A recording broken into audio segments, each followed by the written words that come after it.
बिना करके यहाँ पर कोई भी लाश नहीं जलेगी। कौन हो तुम? पास में आए। महाराज तुम? रानी तारा तो? हाँ। ये कौन है? तुम्हारा बेटा रोहित। ध्यान रखना थोड़ी देर के लिए। राजा इतने रोए बेहोश होकर के जमीन पर गिरे। रानी तूने एक बेटे की रक्षा नहीं कर पाई। महाराज क्षमा करना, तुम रो ना। महाराज अपने बेटा की लाश का दाग संस्कार कीजिए। अरे भैया, जैसे इतने शब्द सुने वह सत्यवादी राजा हरिश्चंद्र खड़ा हो गए और जवाब दिया। क्या कह रही है? पहले मुझे कर दो, और कर नहीं है तो कर के रूप में मुझे कोई वस्त्र चाहिए। जवाब दिया, महाराज कैसी बातें कर रही हो? ये तुम्हारा बेटा है। किसका? हमारा।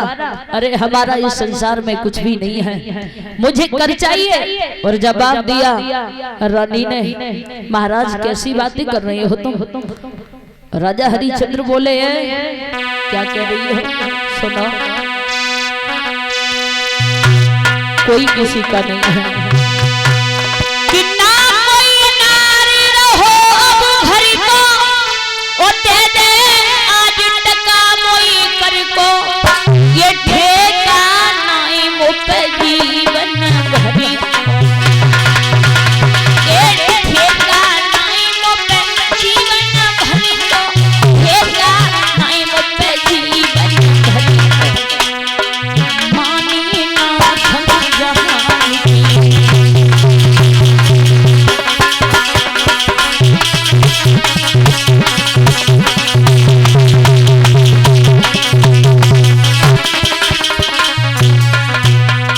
जवाब दिया रानी ने, महाराज तुम कैसी बातें कर रही हो? भला तुम्हारा लाला है और तुम ऐसे कर रही हो? जवाब दिया, कोई किसी का नहीं है। हे रानी याद करो कि कर ले याद पुरानी, और झादिना भरन गए हम पानी। ये बात न खूब बनी सुरानी,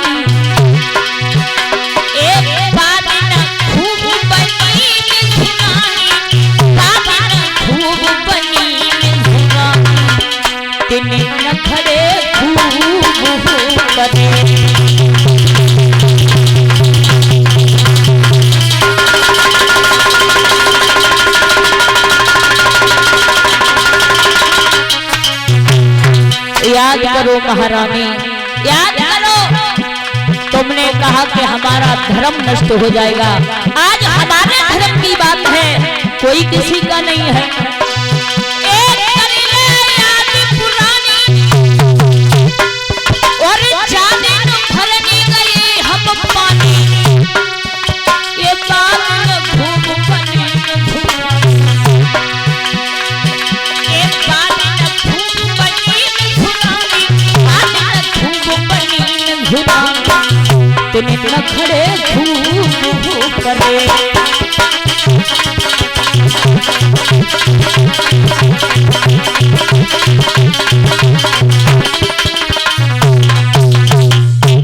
आप ऐसा कीजिए, अभी इसी वक्त चली जाओ। अपना जल्दी लला उठाओ, ये मुखड़ा फेरो पीठी दिखाओ। ये मुखड़ा फेरो पीठी दिखाओ। ये मुखड़ा फेरो पीठी दिखाओ।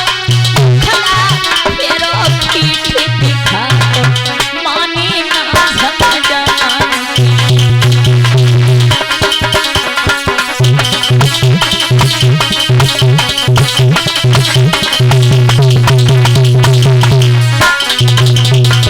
आकाश मार्ग में सभी देवता देख रहे हैं। देखी गंगा नंद से ज्ञानी, और अपनी तो अखियन से पानी। और पोछ ले जल्दी तू महारानी, पोछ ले जल्दी तू महारानी। पोछ ले जल्दी तू महारानी, साड़ी खाली पड़ी।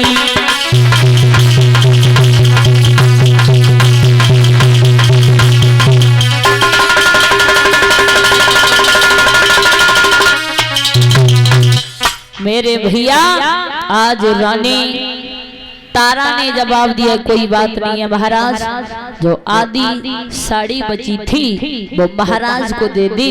और एक ही बात कही कि हम पे भी पता पड़ी और पिया तुम कठिन पे जठानी।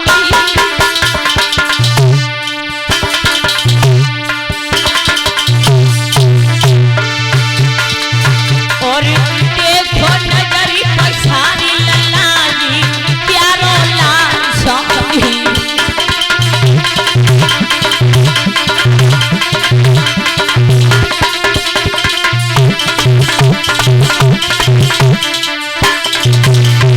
महाराज अरे रात दिन मरगट में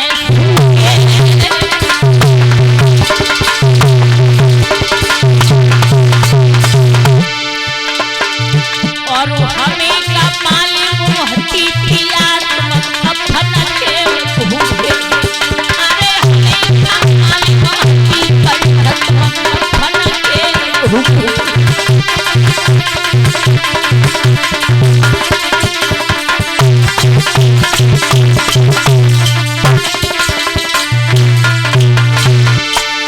अरे लागो दाग लगाई दी, अरे लागो दाग लगाई दी। और आधी साड़ी बची माथनी कफन पे दियो।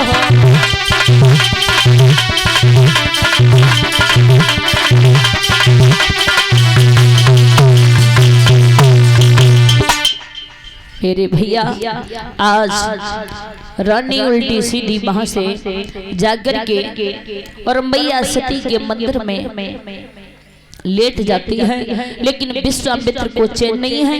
आज विश्वामित्र ने छोटे छोटे बच्चों की चोरी की है। और ध्यान रखना आज थोड़ा सा रक्त लिया है, उन्हें मारने के बाद में मुखारबिंद से लगा दिया। जाकर के काशी नगरिया में आवाज लगा दी है कि एक डायन आई है वो बच्चों को खा जाती है। जिस समय कालू मेहतर के पास में ये शिकायत पहुंची है, जवाब दिया जाओ जाकर के कालू मेहतर उसे खत्म कर दो। कालू मेहतर ने हाथ जोड़ करके जवाब दिया ये काम मैं नहीं करता, मेरे यहाँ पर हरिया रहता है। आज राजा हरिश्चंद्र को बुलाया, हाथ में तलवार ली, राजा हरिश्चंद्र पहुंचे हैं। रानी बोलिए महाराज तुम्हारा बेटा इस संसार में नहीं रहा, इसका मतलब ये नहीं है कि तुम दूसरे के बच्चों को मार दो। हाथ जोड़ करके जवाब दिया महाराज सच्चाई तो ये है कि मैंने किसी के बेटे को नहीं मारा, लेकिन मैं भी अभी संसार में जीवित नहीं रहना चाहती हूँ। मेरा इस संसार में कुछ भी नहीं है, तुम्हारे हाथों से मरना चाहती हूँ। उठाइए तलवार मारिए। आज राजा हरिश्चंद्र मारना चाहते हैं, लेकिन विश्वामित्र ने आकर के कलाई को पकड़ लिया। महाराज क्या कर रही हो, तुम फिर आ गए, अभी कुछ बाकी बचा है। महाराज ये तुम्हारी रानी है, अच्छी तरीका से जानता हूँ। महाराज मैंने तुम्हारी परीक्षा ली थी, आप परीक्षा में पास हो गए। जवाब दिया यहाँ तक परीक्षा ली, वो हमारे पास में क्या रखा है। माता पिता के जीवन में अनमोल हीरा संतान होती है, वो भी इस संसार से हमें छोड़ करके चला गया। ध्यान रखना। विश्वामित्र ने जवाब दिया बेटा रोहित को आवाज लगाओ, वो अवश्य आएगा। आवाज लगाई है, खेलता हुआ चला आया, पुण्य राजपाट सब कुछ मिल गया। बोलिए गोविंद भगवान की। और एक भगवान का भजन और